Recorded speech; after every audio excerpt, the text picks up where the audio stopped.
Yo, what's going on, everybody? Welcome to the channel, Tech with KG.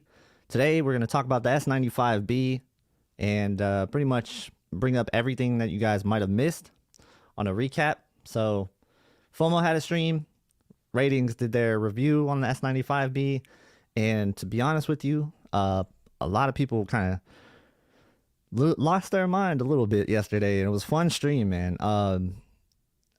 This is one of the most like polarizing TV releases that I can remember in a very long time, and it's a lot of people getting angry for no reason about this TV, and I really don't understand that animosity that's out there towards everybody. Depends on who reviewed the TV, right? They always want to say they either have, the wrong opinion, or they're saying they're a little bit too excited about the TV. But you guys got to realize that this is a brand new technology. This doesn't happen every year. So it's a different time. So it's a really different time. So if you're new to this world that we're living in here, this like TV space, this doesn't happen all the time. We don't see things like QD OLED kind of disrupt the industry. Brian Whisper Status, he says, this is the great disruptor. Like, I couldn't agree more. It's something else for sure. I've never seen anything like that. I just wanted to state that up front, and everybody's gonna have their own opinions. But what's ultimately matters at the end of the day is what you guys like. What TV do you prefer? And if that happens to be the S95B, cool. If you can't quite get to the S95B yet, that's okay. There's nothing wrong with that. Especially if you just bought a TV. And so you have to understand the differences between WRGB OLED and the S95B. Those differences are only going to be seen in like HDR and in gaming. Things that matter for like the future. That's things that matter to people now, let's be honest with you. Not too many people still watch a lot of SDR stuff. If they have a preference, I bet they wish the show was in HDR. That's how I feel anyway. So like, I can only really speak for myself. But the fact that, a lot of TVs are graded on their SDR performance mainly, I do think that's an issue. I think that's a problem, something that needs to be changed. I mean, there's just not enough emphasis on what HDR can do. And so it's kind of the Wild West for HDR still, when it comes to getting your TVs for it. And you have to understand, this TV behind me, the S95B, the QD OLED, the A95K that's coming up, well, that is made for HDR. That technology is designed for HDR. And the WRGB OLEDs of the past, they keep implementing and making it better for HDR, but you have to understand that technology was designed for SDR. So, big difference there. And if you're watching nothing but SDR, I think WRGB OLED's fine. But if you ever want to get the best HDR performance, then you will be getting better results from something like a QD OLED. So I think that really is what remains to be seen in the future, is HDR performance, gaming performance. Those things have a long way to go. And yeah, I mean, if you guys watched the stream yesterday, you could probably see a lot of what happened, a lot of the results towards the end when they were comparing all the TVs. And by the way, I just want to highlight that really quick. Let me go through some of the comments. Ray says, awesome job on the stream last night, KG. Thank you. Appreciate that. He says, shout out to FOMO, who is amazing for hosting streams. And of course, the calibrators. Everyone did an incredible job. I watched so much of it and I was never bored. Yeah, I sat through most of the stream. I was a part of it. It was really fun, to be honest with you. And I'm not really too into like the accuracy and the calibration side of things, but I do still have respect for it. And I understand like people wanting a more accurate picture. And there's nothing wrong with that, especially for movies. I tend to go with filmmaker mode and stuff like that when I'm watching movies, because I don't really watch movies in like dynamic or stuff. But if you do, there's nothing wrong with that. Like, and so these 2 points, I just think that ultimately, what they're doing on the stream, showing that the S95B can be calibrated, and it actually held its own against the G2, and in HDR, it actually surpassed the G2. That says a lot. So that shows you can get your S95B calibrated if you want. It can get there. Will it get 100% accuracy? No, but neither will the G2 in HDR. That's what you need to understand when they say it can't get 100% accurate. They mean in HDR, or they mean in SDR. So there's no doubt about it. The LG OLEDs, you can get that close to reference accuracy for SDR. This is what they always win awards on. HDR, on the other hand, it can't get to the same level. There's color volume differences. The colors themselves on the LG OLED, when they get bright, they start to get a little diluted. And it's not one of those things you'll notice unless you're really looking for it. But if you see it next to like an S95B, for example, you'll notice it. Or if you see it next to an LCD TV, you'll notice it. And so these are the things that I've developed and I've seen throughout the years of owning an OLED and understanding the weaknesses about it. Because it's absolutely a fantastic TV, right? There's no doubt about that. But you will see weaknesses in the technology. And you have to point those out for people that are potential buyers, because that might affect them, whether they know it or not, depending on what TV they came from, right? So that's why that stream is so important. And I really, really enjoyed being on it. And FOMO does an awesome job. Shout out to him. And yeah, man, it was an awesome time. Let's look through the chat here. Hard 8 Gaming says, watch everybody change their tune once the A95K drops. I don't know. That remains to be seen. If the A95K is just as good as the S95B, but it ticks the box for a lot of movies and TV watchers, more so, I think it'll be looked at as the better TV ultimately by pretty much everybody. But it's never probably going to be on that same level with gaming, because you're lacking those gaming features. So it depends on what's important to you. And I think ultimately S95B will have a lane for the gamers.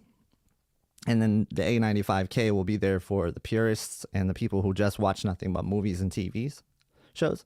That's not to say you can't game on an A95K. You probably absolutely can. But I do think it won't be worth that $1,000 difference, most likely. But that remains to be seen. All right. Let's see.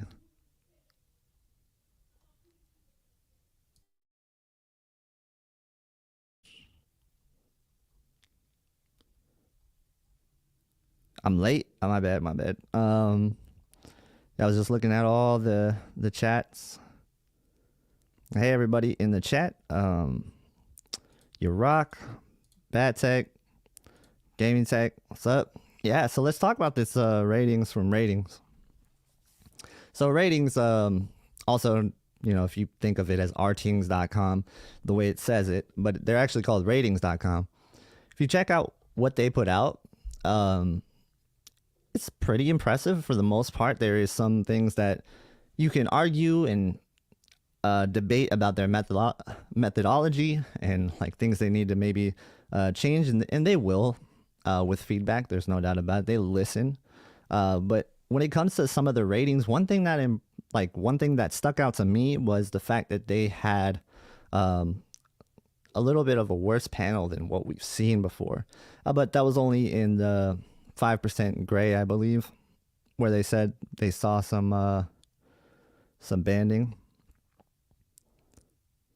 which I didn't see, and a lot of other reviewers didn't have on their set.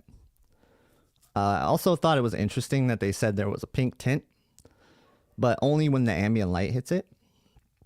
I kind of called this out before, where it's more of a reflection. When the ambient light hits it, you do see like a pink reflection, but that's just the reflection coating, I think, more so. I don't know if it's necessarily a pink tint in the same respect as like the pink tint on the WRGB OLEDs that we know.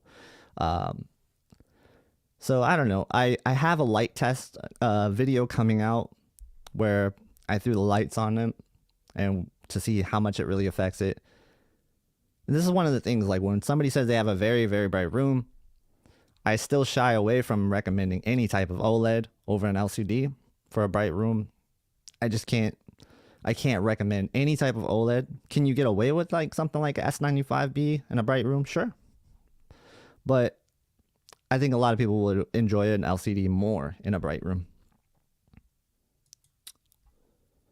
He didn't delete the stream. He unlisted it because he's gonna cut it up, so it's easier to kind of sift through. So he's gonna make like a highlight reel of the stream because it was like a 7-hour stream almost, and he knows that people really won't want to sit through that. And also, you gotta timestamp it. Kind of hard to timestamp a 6-hour stream. You gotta sit through that yourself again. Yeah, everybody likes the LCD TVs in a bright room. There's no doubt about it. But like some people can't put up with that local dimming, the blooming and stuff. But if you're in a bright room, you won't see blooming. That's the thing. All right, let's look what we got here. I saw Classy.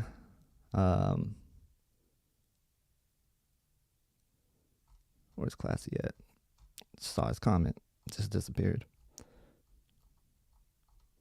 I'll get to all your guys' questions, don't worry.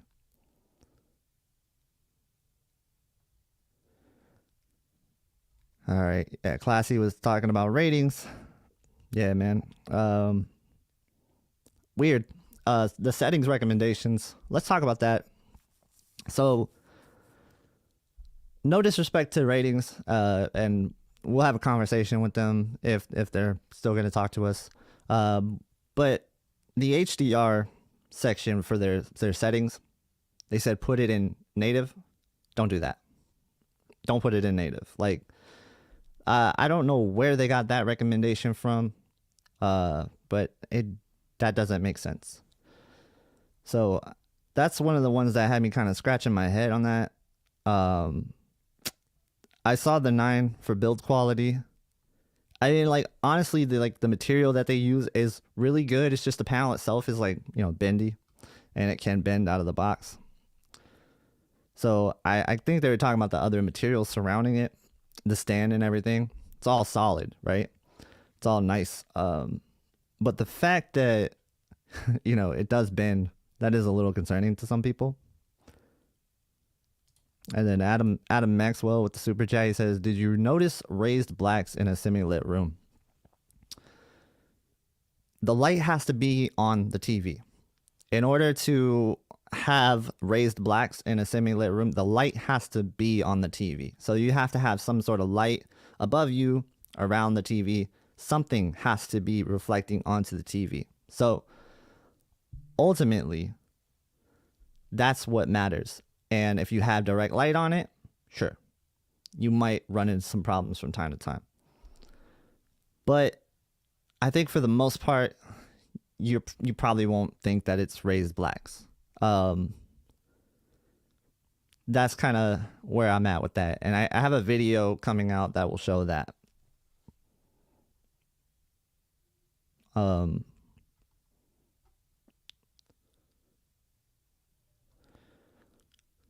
I disagree with this, Hamza. I think ratings is necessary because they're just another review outlet. And I think review outlets, they're all important because they're all going to give their take, right? What I hope ratings does in the future, because they have good people working for them. They have smart people working for them. They have people that know about TV technology. But what I hope they do in the future is have more hands-on testing, some real life testing. Spend some time playing games, spend some time watching some movies or something. I know that's like maybe a big ask for them. I don't know. But it's real world stuff. And that's what we need more of. We need more real world opinions from them to be putting into their reviews. Right now it's too weighted. So the whole rating system is weighted, and you can make arguments against a lot of the things that they have rated. That's the biggest issue that I have with it. Again, I really like ratings. I pretty much used them a lot when I was working at Best Buy, and you know, the more I got into it though, the more I really like realized that a lot of that weighted grading can make it feel like some of the other TVs aren't as good, when in reality that's not the case. TVs are more use case based than anything else. And that's what I learned. So I hope in the future they will have more like of a hands-on type review stuff with real world testing. And then that real scene brightness, I don't like that. I don't think that demonstrates real scene brightness, because I can tell you real scene brightness on the S95B is much brighter than any other OLED TV. So that's one of those things that, and I will be getting the G2 to compare it. So stay tuned for that. Yeah, and that's not a disrespect to ratings at all. I like ratings, and I like the people that work there. I've had conversations with a few of them, and it's just, as a whole, it's hard for people to change the entire way the site works. You know, the people that work there agree some stuff needs to change, but it takes more than just one person to say, okay, we're going to do that. So what I don't like about ratings is nothing against ratings. It's actually just about the way that people perceive ratings. People perceive ratings as the end all be all. And that's the unfortunate part of this. Because if you look at the QN90B, they'll say on there, because it is a 0.1 rating better than the QN90A, it'll say on there, or it's 0.1 worse than the QN90A. It'll say now the QN90B is worse than the QN90A, and they actually say that when you use the compare tool. So people are going to now assume that the QN90A is a better TV than the QN90B, when in actuality, the QN90B is a much better TV than the QN90A. In fact, it is one of the better upgrades from year to year, from model to model that I've seen in a while. So that one made me scratch my head a little bit. Again, this comes down to being able to see stuff in real life and real world testing, and realize that, yeah, the highlights are more OLED like, and they're brighter in the smaller highlights. That's a big improvement. So yeah. I'm trying to get to all your guys' questions. I'm sorry. Let's see what we got here. Yeah, Bad Tech, the real world scenes, or the real scene test, doesn't make any sense.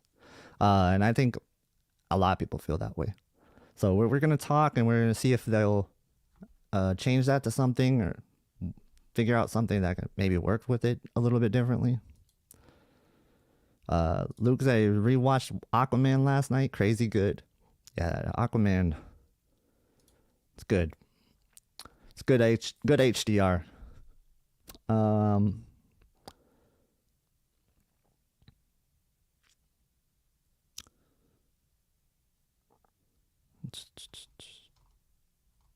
Yeah, I'll have some guests in here with me. It's not just gonna be me. It'll come and go. I think FOMO said he's gonna join on the phone, and Classy said he's gonna join as well. So sorry I started late. I had a birthday party, my niece's birthday, to attend to. So that's why we're starting late. But tomorrow, what do you guys think of doing a S95B A80J comparison with the splitter and everything? I could set that up. I think that would be kind of cool.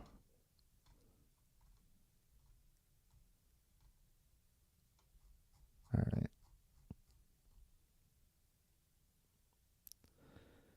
I agree with this 100%. This is why I like ratings. They have a good database where you can see a lot of the measurements just like right there for you and compare them. The compare tool is nice as well. It's just the overall rating. You know, some of the stuff is weighted a little confusing. That's all.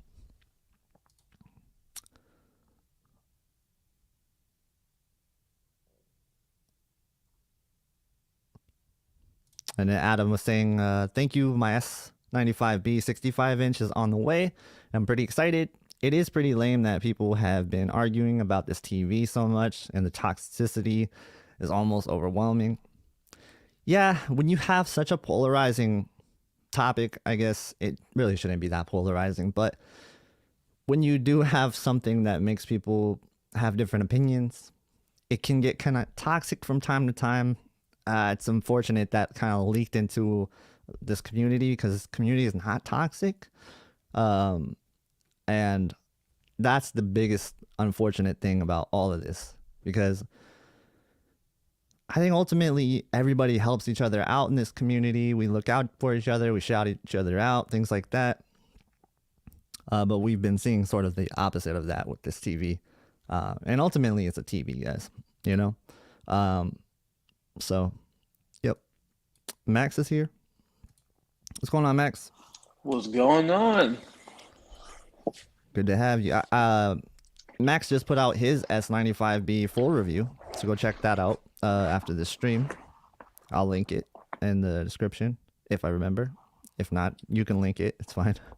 Oh no, I appreciate it. Yeah, it's How's good. That's good. How's everything going? It's going good. We just started like 20 minutes ago, something like that. Probably be joined by FOMO and Classy pretty soon.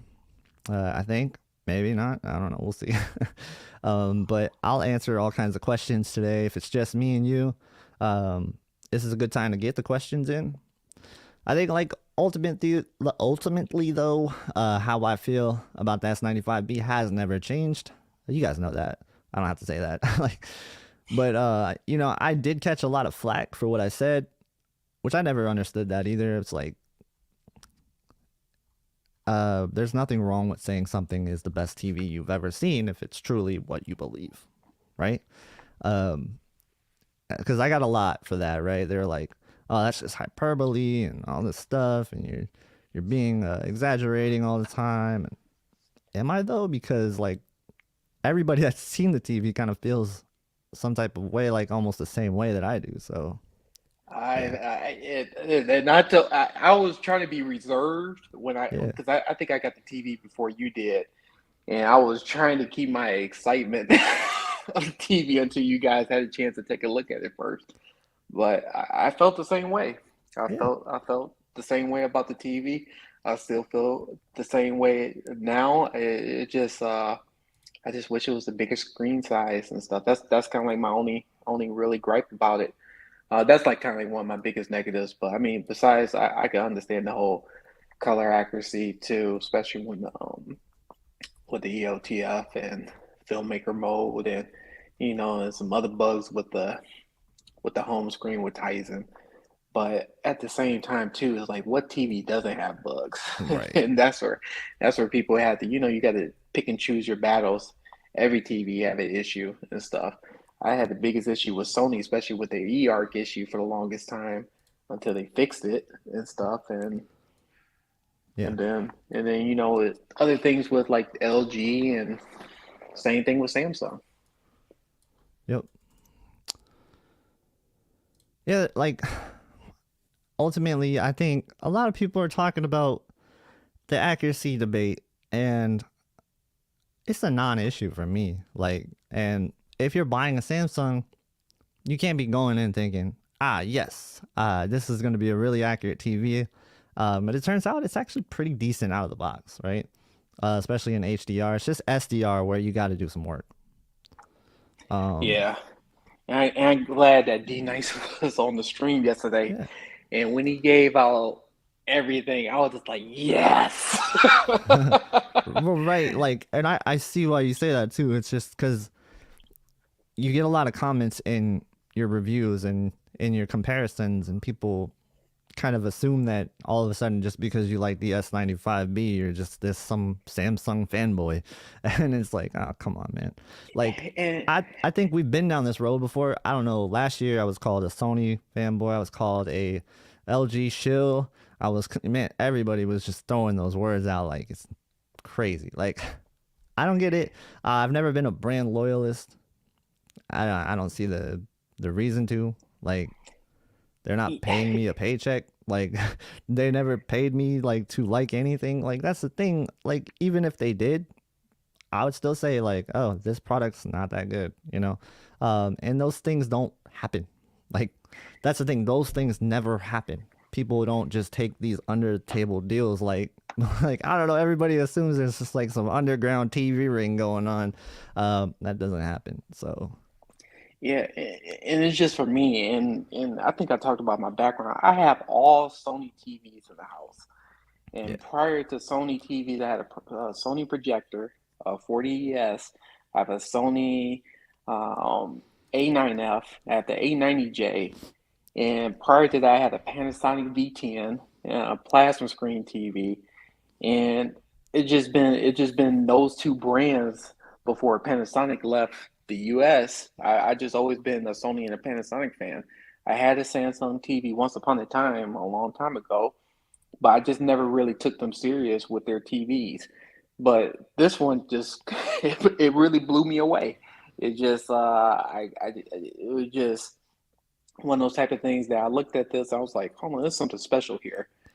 yeah, And I mentioned this in my review too. It's like, and we say this over and over again. You can't just base off of just one person review. It doesn't matter how many uh, subscribers, or it doesn't matter if this person said this, and this. It's like yeah, you have to get your sources from everywhere of what other people may think, and that's kind of like the reason, the purpose of that is like they should look at your channel, they should look at Keep It Classy channel, FOMO, Techno Dad, hmm Beat It Installer. I mean, look at multiple sources and even read articles and stuff like that about the reviews before you go ahead and form your opinion instead of just basing it off of just one. right. Yeah, and let me know in the chat how the mic volumes are. If Max is a little bit louder or quieter than me, let me know. I can control his microphone. So, Oh yeah, yeah. I'm on yeah, I my didn't know you could AirPods. do that, but I found that out. You can actually control people's microphones in this, but that's cool. Um, let's see. There, a really good question, or a really good statement from Classy here. He said two things can be true. The S95B was shockingly good in high-net content for its tone mapping and color detail. The G2 is surprising how much brighter it is than other WRGB OLED, but only in certain cases. Exactly, two things can be true, because they are. Like, that's the thing. Those two statements are true doesn't mean that you have to put yourself on one side, and that's not what you're doing. But everybody wants to always say, he likes the S95B, so he can't like any other TV, right? That's not true. We're like TV reviewers. At the end of the day, I'll review TV, I'll tell you if it's good. Like, I'm not gonna pledge allegiance to it, even though it seems like I'm championing this TV, but that's because it's really good, and I'm trying to like get you guys to get one of the better TVs down the line if that's what you want to do. I believe it's not close, but I still need to see the G2 before I make the nail in the coffin statement on that. And the reason why I'm doing the G2, I wouldn't do it if it was just like a 55, 65 inch thing. I'm doing that for the people that want 77, 83, and then when it goes on sale down the line. So that's the G2 is going to be an important review to do for me. Yeah, no, I Uh-oh. We lost Max. Um we'll see. He'll come back. All right, there he is. You yeah, good? I don't know what just happened. I think it just dropped the connection. Sorry All about right. that. What were you saying? No, I was saying I absolutely agree with you 100%. And yeah, I say just go ahead and just take a look at the TV. Some people mention say I already took a look at the TV. I still feel the same way. That's okay and stuff. That's understandable and stuff. This TV is probably not meant for you and stuff. I'm just going off of what I see and what I look for and what I'm looking for when it comes to the TV and what my use cases are. That's pretty much how I base my decision. Yeah. Yeah, I mean, honestly, if I'm just like buying TVs on my own and I'm not a TV reviewer, I probably wouldn't have been able to get this TV this year because I just got a 77-inch A80J. But the fact that this is like my job now, I got it because it's going to be great for not only the channel to be able to compare, and I wasn't going to originally keep this TV, but the fact that it is kind of the king now, like it's going to be the one that you want to compare TVs to benchmark to see if you can get to that level. That's why I'm keeping it, you know? Yeah, for me, on the other hand, yeah, I said it's my review. I need something just a little bit bigger. So Yeah. I don't know if I can hold out for that 77 inch or 75 inch or whatever Samsung is going to do, or we'll see and stuff. But yeah, I think if anybody's in the market for a 55 inch, 65 inch, this would be the perfect TV. I think something you, especially for the price range, $3,000 for a 65 inch, Yep. and what was it, 2,200 for a 55 inch? For new technology at that too, it's I think it's I think it's a great deal. Yep. Um, and I think, as good of a rating that ratings gave the S95B, I think it could have even been better. Um, but we'll see. Like, I haven't seen the G2 yet, but we'll see. I believe it is 0.1%. Like, I believe the point 0.1 better than G1 or G2. I think it'll be more than that, like in a real life situation. So I can't wait to see it. Um, and we just got Classy joining us, so we're gonna add him. Hey, Classy, what's going on, man? Hey, I'm gonna be here on audio, but at the same time moving some stuff around. I gotta get stuff done on the Samsung before I box it up. All right, just make sure you mute so we don't hear you moving about. Yeah. So if you're asking me something and I'm not replying, my headphones are off. All right. Yeah. You can remove yourself anytime you want to, since you have the power. If that makes it easier for you, you can just leave and come back whenever you want. It's kind of funny. I got to box up the S95B as well too tomorrow. So Yeah. yeah. So I'm watching as much content as I possibly can before the day comes. It's like I'm tear. Yeah, and Teary-eyed. I've been talking about the A95K, and yeah, so I did decide I put my order in. It's so it's not going to be something that goes back. I'll be having it.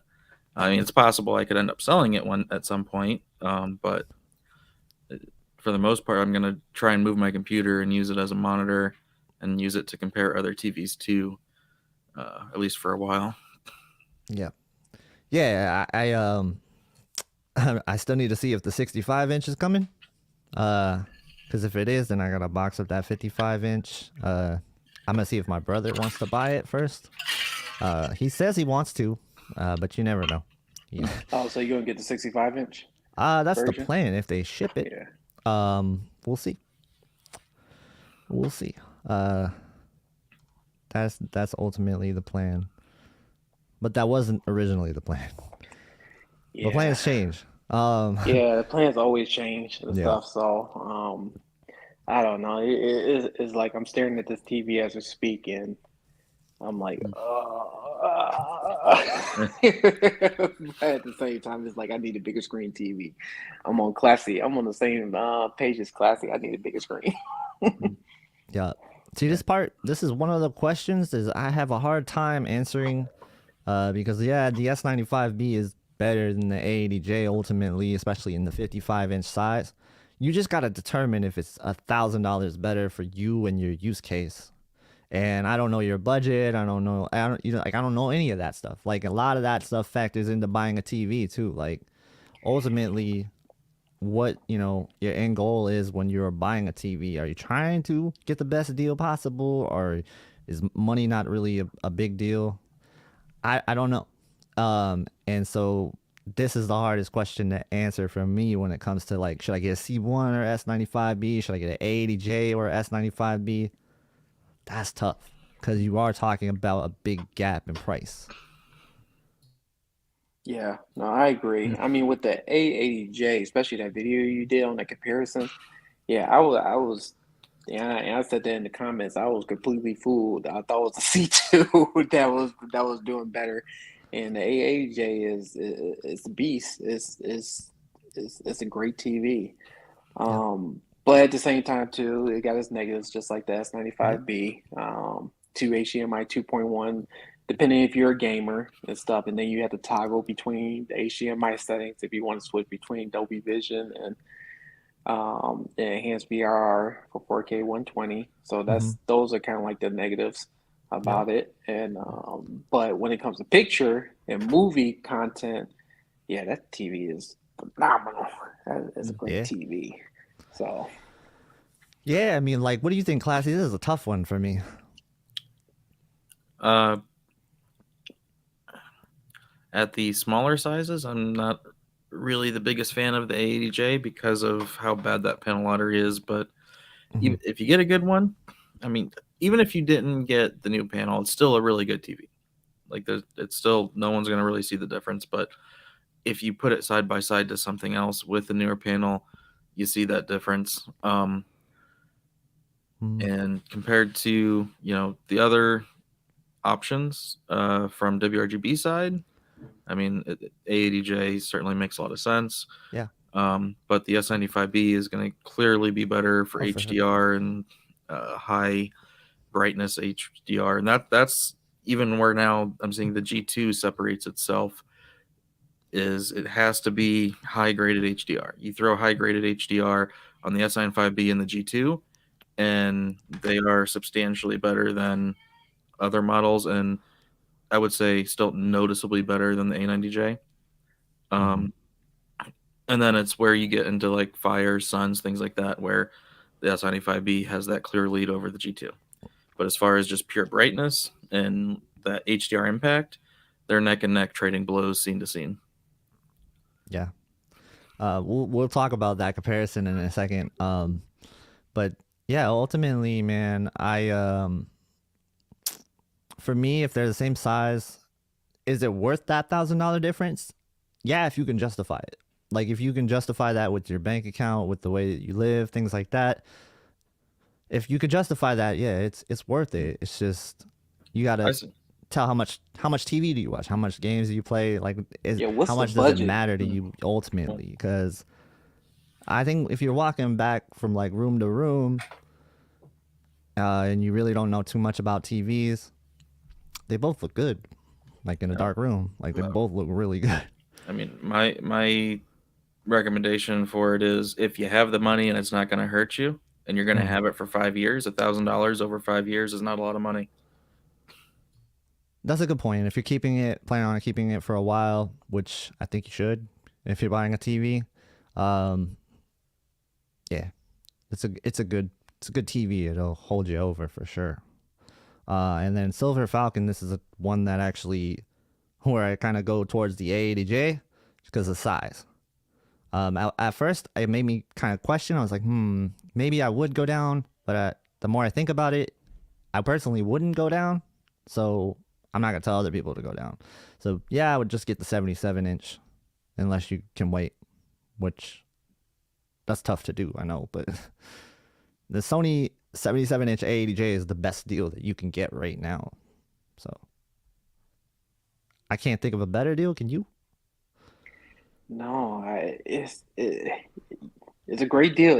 It comes down to your budget and what you're looking for in a TV. If you're just doing purely just movie watching and you don't care for video games, I say go for the A80J and stuff. So, but if you, I don't know, it's a tough. It's like you could justify either or and stuff like that. If budget's no object, then I say go for it's between the S95B or the A95K and stuff. If you're really a gamer, I think this go for the S95K just simply because I think it has a little bit. I think it has more gaming options than the A95K, and it's just, to me, just that toggling and switching between the HDMI inputs when it comes to going to the settings. It just drives me nuts. Yeah. I'm Well, gonna like keep right repeating now, that over it's and over more again. it's more about a size issue right now. We're talking Yeah. 77 A80J versus 65 S95B. So, would you be able to go down in size? No, I don't think I can. Right. And I know your answer, Yeah, classy. yeah, I don't But think I you can. could chime in. Yeah, because I'm giving up I'm taking back the S95B, and if it was a 77-inch, we will have a different discussion. For sure. Classy, you want to chime in? I was away for a couple minutes. What? Oh, okay. Yeah, no, we're just talking 65-inch S95B versus A80J. I think the consensus is just get the A80J 77. It's the best deal. Yeah, and then 3, 4, 5 years from now, QD OLED at a larger size at affordable price. Yeah. Yep. And then that goes to the next question. It's definitely the A80J for this. So, best 77-inch stream cable, movies, sports, money no object. I mean, okay, money no object. Well, I would go for the G2. Yeah, probably the G2 then. And I'm for telling you, when G2. you get the G2, like we saw on Villaman's video with like even the G1, there is, I swear, there has to be some kind of processing difference, even though they're the same processor. So Interesting. the G2, like even Sammy and Matt were saying, with how sharp that S95B is, the G2 is as sharp or sharper. Like there's something with the processing that's different. Yeah. And that's also what's pushing those highlights. But again, you got to be in the right mode or the right content. If you're just looking at your typical streaming show in HDR that's lower graded, and you got it in cinema, dynamic tone mapping off, it's going to look like every other WRGB OLED. Yeah, I haven't seen the G2, so it's hard for me to say G2, but the heatsink will probably help it a lot. So, yeah, I guess the G2 would probably be the best bet. I haven't seen it yet, though. Thanks for the question.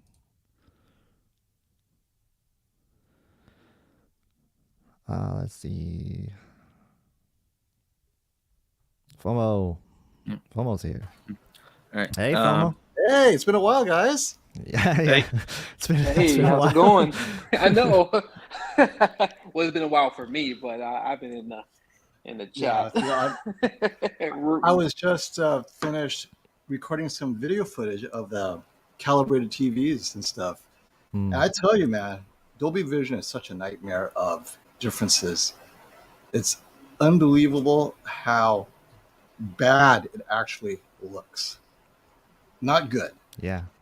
Because this is on Spears and Munsell, and it's technically graded in Dolby Vision. So I have to ask Stacy, because in that scene with that sunset where we always look at, man, in Dolby Vision, you could barely see the sun. I'm like, I don't like this at all. I prefer the HDR 10,000 version. And, and switching between dark and bright on the Sony doesn't help. And then in that one, we have that dark orange cloud over the canyons, right, where it's really orange. The Sony and the LG are completely different colors. Yep. Wow. So It's crazy. It's not like, Yep. oh, I like Dolby Vision color. Well, what TV are you watching? Because the LG is yellow and the Sony is like orange. But if you put and an that's HDR, all tone mapping differences. right, Wow. it's color different. It's not about brightness, pure brightness. So, Yeah, because the tone mapping affects the way that the colors are compressed too. And It's it's so the different. same thing you can see, like when I was going through all those different grades just in HDR 10, a couple of the situations that sun was like gone. It was just like orange blended in, and you have to change the tone mapping setting to get it to come back, but it's not consistent with the grades. Absolutely not. And now, again, we don't know technically Dolby Vision is supposed to correct one, because if you read the notes, it says taken from a Dolby Vision source, right? Yeah. But the Sony and the LG don't even look similar. Whereas, actually, I think because I'll have to do the footage later, but I think the S95B ended looking closer to the LG in color, at least, if not brightness. But so if you have a Sony, you should never be using Dolby Vision. Disc, forget streaming. Streaming is another mess, but disc, It's nothing like the That's LG. what I've been trying to tell people. I know. People just want to check off They want the a box. list. They want the box. Yeah, Yeah. check that Yeah. box. It's falling for marketing. Yeah, Totally. that's how I Totally. felt when I was comparing it between the S95B, because I was like, this like when you look at flames, I understand that it's a red push and a hues, I get that, but I felt when I was looking at the A90J, I was like, this look yellow, and I don't think flames should be looking like this. And It's definitely a lack of color volume. Even after calibration, right? During the flames of the Crimes of Grindelwald, where the chubby guy, he's lit up.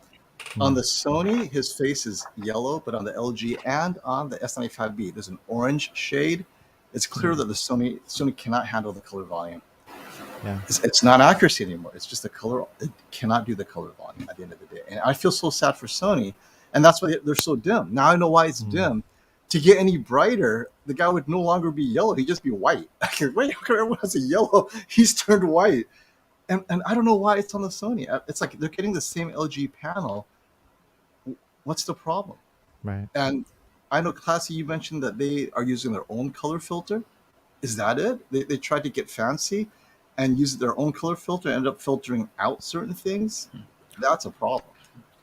No, I don't think it's that, because the filter that they apply is just supposed to be for offsetting the pink tint. Okay. But yeah, it's just the way that their processing and their tuning is done for the panel. They just prioritize more detail, and even if that means not being as bright or the colors are different, I don't know. And then the Dolby Vision, Sony's not doing Dolby Vision right at all. Not at all. Yeah. So hopefully this year will be better. So when people say they prefer Dolby Vision, you got to ask them, well, is that this LG or the Sony, and is it the LG Home Cinema Home or Cinema? Because that's another 50 to 100 nits difference, right? Right. Yeah, that's one of the things about Sony. Like, it's weird when you have to be forced to use Dolby Vision bright all the time, even in a dark room, or else it's just unwatchable almost. Yeah. I'm just thinking about maybe Samsung is probably onto something with the whole HDR10. Yeah, HDR10 Plus. It's just they probably seen there's probably some issues, but who knows? I see a lot of comments about ratings, scorings, and those scores, they're just literal fabricated numbers out of wherever. They mean absolutely nothing. The scores that they give, one person's 9.2 is another person's 7.8. Just pull a number out of a hat. It means nothing. And what they did with the S95B, it just shows that they I don't know if it's the way that they do their measurements, the software they use. This is why we got to talk with them, but they missed a lot. And so their SDR accuracy on that is completely wrong, because they only measure a few points. They don't, Matt asked them, do they do volumetric? I don't think they've replied yet, but we all know that answer is going to be no. Yeah. You have a super chat. Okay. Infinite Night, thank you for the super chat. He says, how do you all feel about IMAX Enhanced on A90J Sony? I love it. I love IMAX Enhanced. I think out of the box, it is a really good mode. They're doing some things behind the scenes. I talk to Classy about this all the time. It's really good. There's just no other way to spin that. For me, it's just really good. Yeah, I agree, especially if you have the Bravia Core and you watch some of the movies on there. Man, it's especially Spider-Man No Way Home, the calibrated portion of it. Yeah. I think it looks good. Yep. How you feel about that, Classy? It's nothing I would ever use, because there's a lot of stuff on in that mode that shouldn't be on. Yeah. But it somehow looks good still.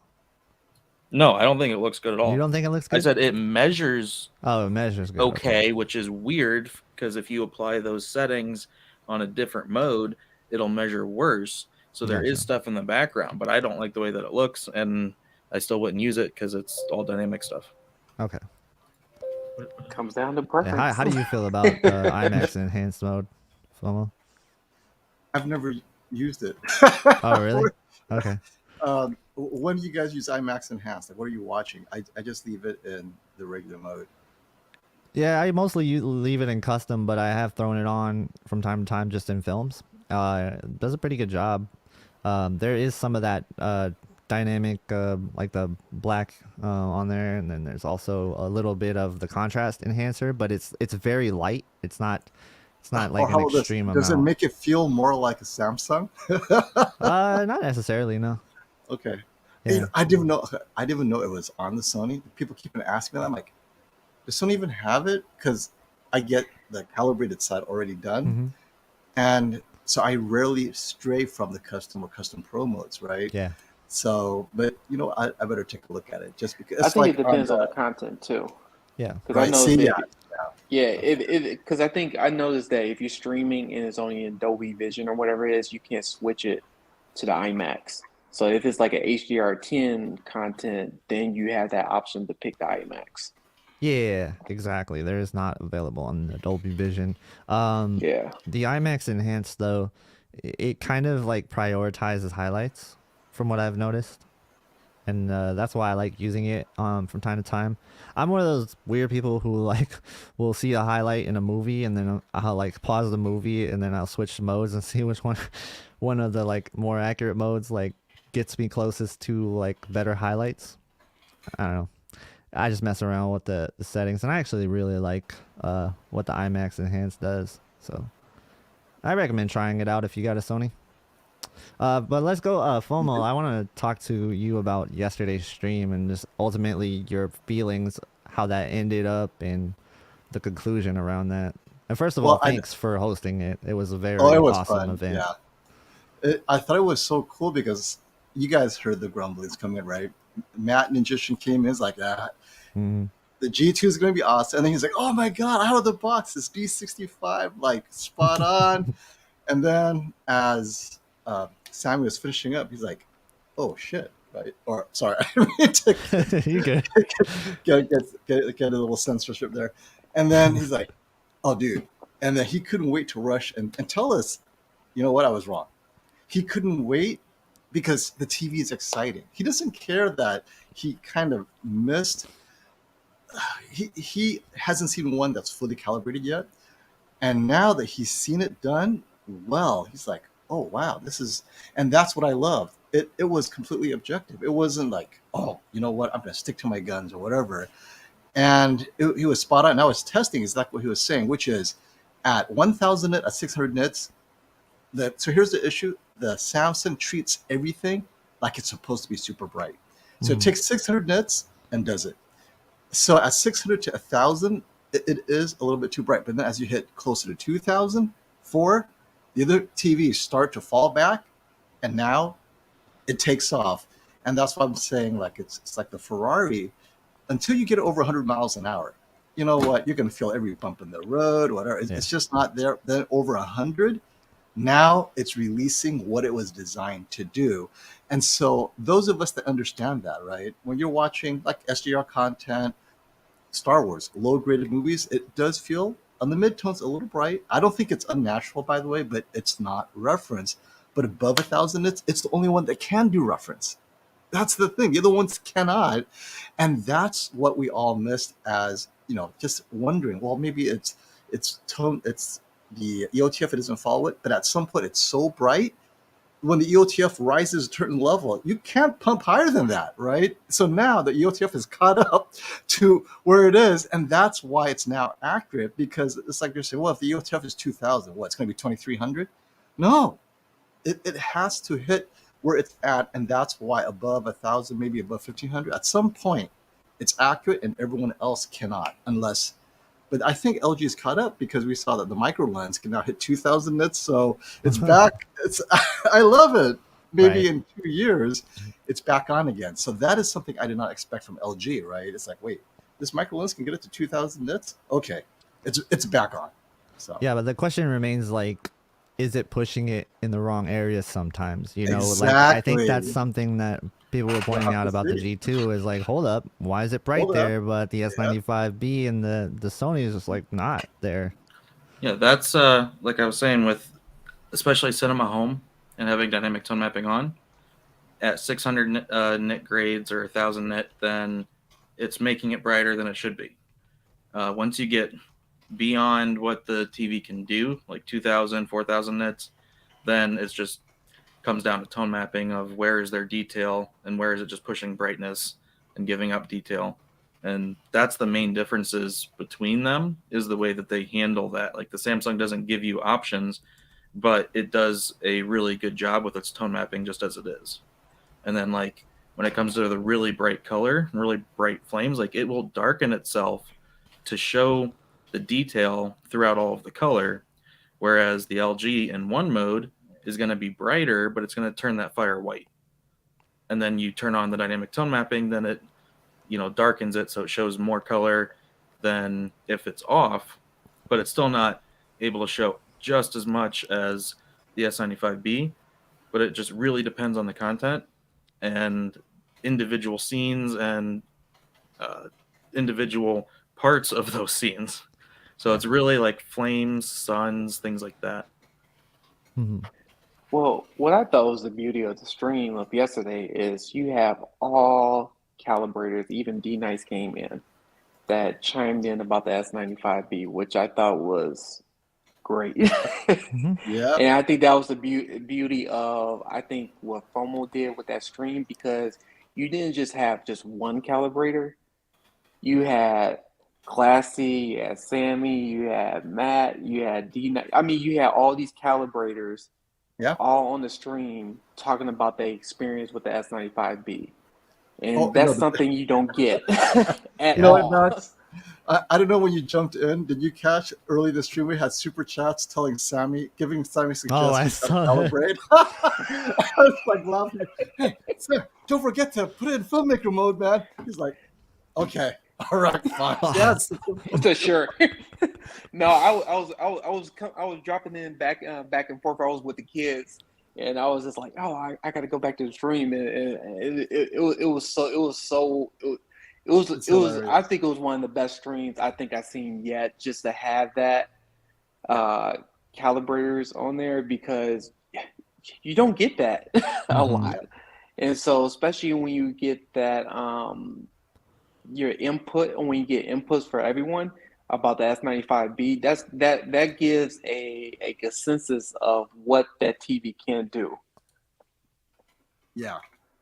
And that's the thing is, unless we, like all of us who own it, unless you Mhm. start putting different content, like just Netflix, whatever, you don't discover what its weaknesses and its strengths are. But its strengths are so hard to uncover because on the other TVs, we just gave up after certain content because I can't do it anyway. But in this one, you forget, oh wait, maybe it can do it.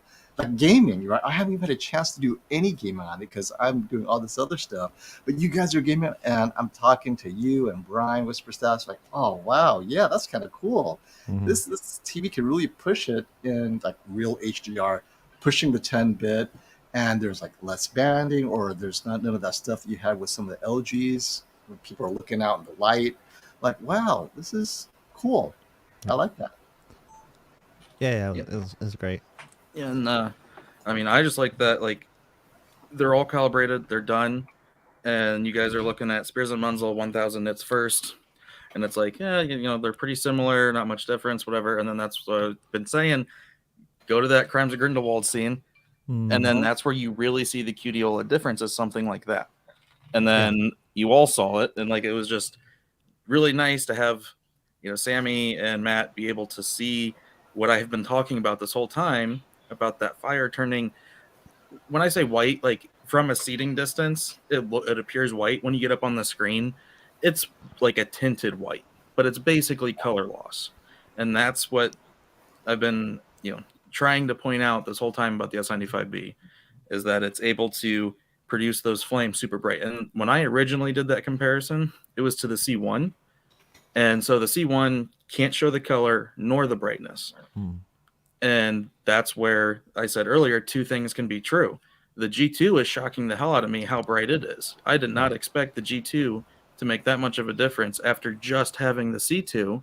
And I know, FOMO, you had the C2 and the G2 next to each other at Value Electronics, saw like no difference. But it's in certain go. content, you need the That's right it. content. You have that right content, That's the G2 just exactly flies it. away from the other ones. And that's what we were missing there, because I was asking Robert if he had either the Spears and Munster or the Mad Max and Fury. All we had was YouTube, and you guys know, like, oh man. And so of course on YouTube they literally look identical. And that's what we're saying. Like, if you guys are just watching this as streaming, don't spend your money on the G2 for image quality, right? For those stuff, okay. And my takeaway is that the C2 is actually phenomenal if you know that you don't need it. Like, you don't need the G2. But then what is the G2? Without us telling people, well, the G2 could do ABC, you don't know what ABC is. And that's the problem with a lot of the early reviews, who only because they don't have a chance to exhaust all their content and discover, aha, in this dark scene, Pan's Labyrinth, this TV nails it, and now we know. Yeah, that's a really good point. And then Hard 8 Gaming, thank you for the super chat. Sorry I missed this earlier. He says, why get the G2 when you already know the verdict? And that was a question for me, since I'm getting the G2. I'm doing it because I think it's a really important review to do. I ultimately probably think that S95B is going to be better. In fact, I know it probably will be better in gaming, the stuff that matters to me.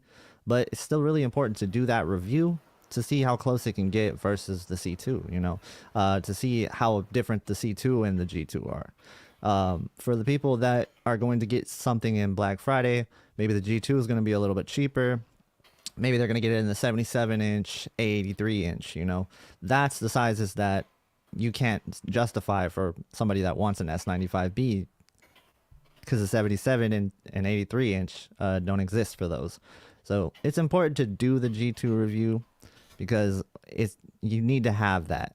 And I think for me to be looked at as a TV reviewer and not review the G2, that wouldn't be good. So I want to make sure that I do it justice and find out everything, especially after the new stuff that we learned about the G2, and to see if it can get brighter than, say, last year's TVs or the C2, for example.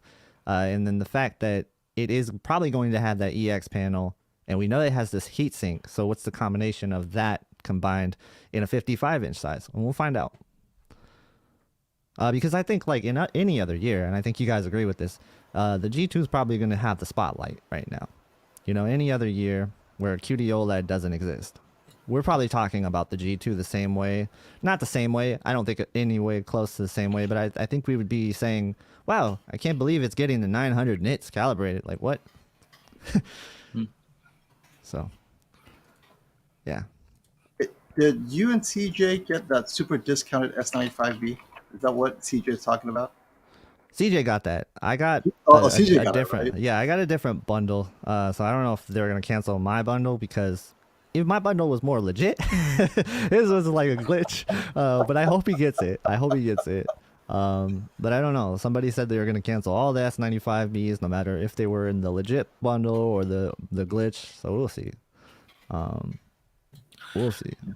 Yeah, the other thing that I found interesting is after the events of last night, and then Matt calls me and tells me that when they did the perceptual matching, so this is two calibrators across the country looking at different TVs, when they're perceptually matching both A90J and the G2, they end up landing on the exact coordinate that has been now referred to as the classy white point that I came up with last year that I used for all my calibrations on the WRGB OLEDs.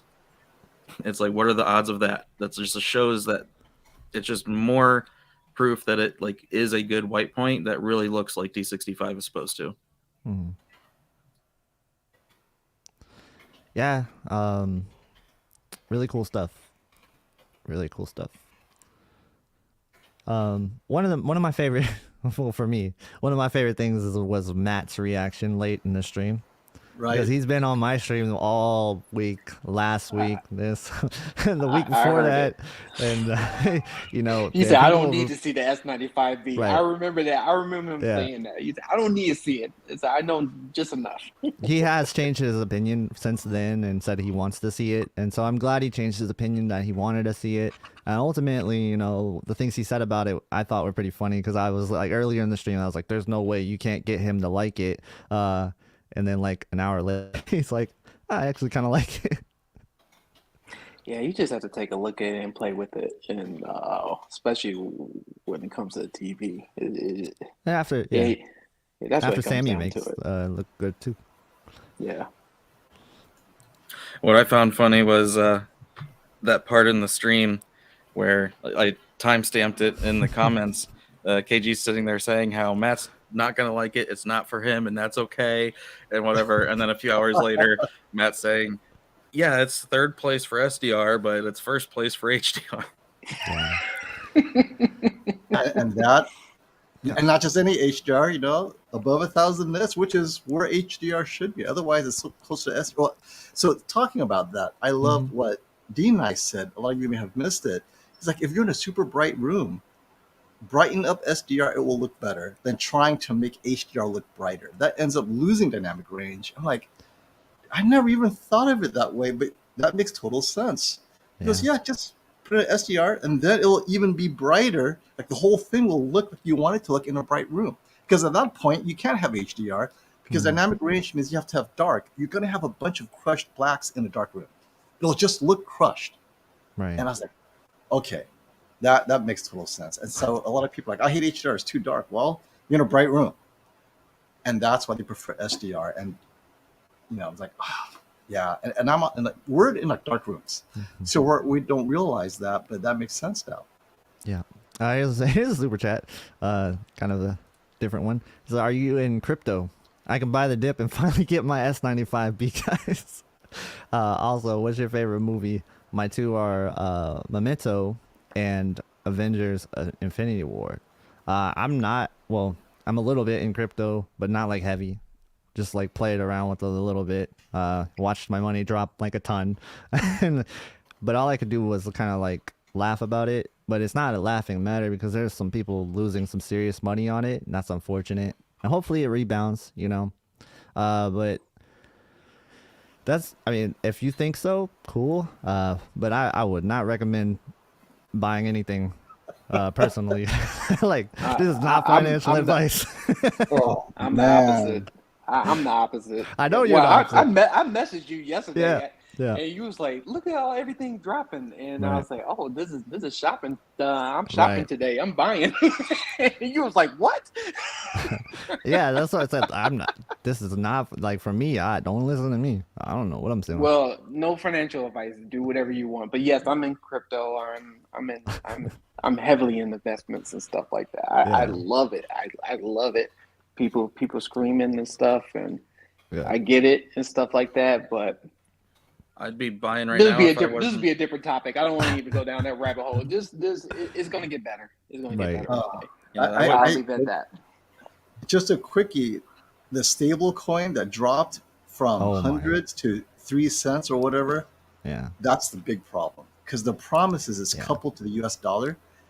That is not good. Right. Everything else we know is okay, you know, whatever. It's the speculation. But when you try to tell people that it's coupled to the dollar so it's stable and it's a stable coin, it's going to take a long time to recover from that. Just a reputation of crypto. And these people are trying to make it stable and they couldn't do it. Ouch. Yeah, that's the unfortunate part there. But we have if I wasn't trying to buy a $8,000 meter and now buying the A95K, I would be sticking with safe bets like Bitcoin and ETH. Because, I mean, you basically can't lose over time with those. Yeah, and I'm going down this rabbit hole. Yeah. It depends on your time frame, too. It's like if you're doing day trading stuff, then you're gonna lose some money. But if you're doing something, you throw it in there and you don't care about within a year, 2, 3, 4, 5 years and stuff like that. Stuff like this happen all the time. In 2017, do you know how much Bitcoin dropped? Yeah, but it's still at the end of the day, it's all speculation at the end of the day, right? So, like there's no guarantees in this world. Exactly, and you never know what's gonna happen. So yeah, let's move on to the next part of the question. What is your favorite movie? Let's start with Classy. Man of Steel. So what was the question? Your favorite movie? Yeah, what's your favorite movie, FOMO? All time or for a certain purpose? Like just my favorite movie? Yeah, I guess your favorite movie. Every time I watch Star Wars, I remember watching it as a younger person. So when I watch it, I still have that feeling like I'm a young kid again. So recapturing that feeling is every time I watch the original Star Wars, which is hard to do unless you watch. So Star Wars, Raiders of the Lost Ark. There was a series of the original Superman. There was a series of movies that when you watch it and you're a kid for the first time, you're like, Yeah. so I can imagine like my son when he saw, let's say, Avengers. He was a kid. He'll have that same when he watches it as an adult. So for me, watching that, you kind of recapture that. Even though, you look at the special effects, it's kind of corny, but it triggers, right? There are little triggers that certain scenes, certain music and stuff. I still get it. So I like watching it just to kind of recapture that. Because now you're older, you're like, whatever. But yeah, that's special for me. Yeah. What about you, Max? For me, The Dark Knight is one. And when I was younger, my parents took me to see Batman with Michael Keaton. And that's what got me into the whole comic books and stuff, especially with, Michael Keaton's, to me, I still consider as the best Batman. So, yeah, Nice. that's my two movies. Yeah. For me, I think it's Jurassic Park. That's just the one I think of all the time. That movie probably had the most impact on me when I was younger, and when I saw it in the theater, it blew my mind. So that's one that always left a lasting feeling on me. And then Zoolander was like, if we're talking about comedies, that's one movie. So I love Zoolander. Yeah. It's for ants. Yeah. I love Zoolander. It is good. Yeah. Thank you for the super chat, Ryan. That was a nice question. Cool. Yeah, I mean, just thinking about that stream yesterday, I wish you guys did gaming. That's the only thing. Yeah. Well, And FOMO. then they would have been there all night. Yeah. Yeah, it was a long stream. I thought you guys were going to do 24 hours. I said, oh man, we about to bring out the sleeping bags. I didn't expect it to go all three because originally Sam was like, I'm only going to have time for two. I'll try to bring, Ninja and see if we can get those two done, and then I'll come back the next year for the A90J. And then we get there, and Matt's like, I think we get all three done because I'm very fast with the G2, and then the Sony's really easy. It really is the S95B the whole time. I'm like, okay, you know what? One day's cool too. Then we could run. So that's maybe 5 hours, and 7 hours isn't bad. So yeah. Nice. Yeah. Are you going to end up doing your own gaming stream with all three of them since you got it calibrated now? See, that's the thing.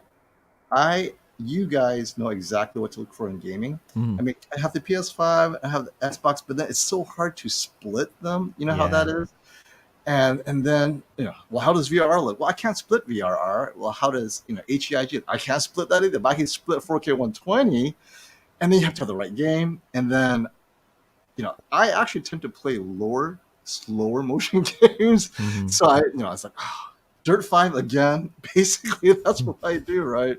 So, but I know that we're going to try to do something gaming at the shootout, and we'll have all the TVs there, and we'll have multiple Xboxes there. Maybe that'll work, but then you need multiple players to play them kind of right over. So Classy and I are going to work on that. Oh, Classy, you're going to have to definitely talk to Robert because according to Brian, it may not happen mostly because we don't even know if we have time to fit you in there because everything will be at the last minute and there's no room to walk. So we're going to have to find a way to move the TV into a place that you can. Right now, if you haven't been to Val Electronics recently, literally every TV is getting ready to be calibrated.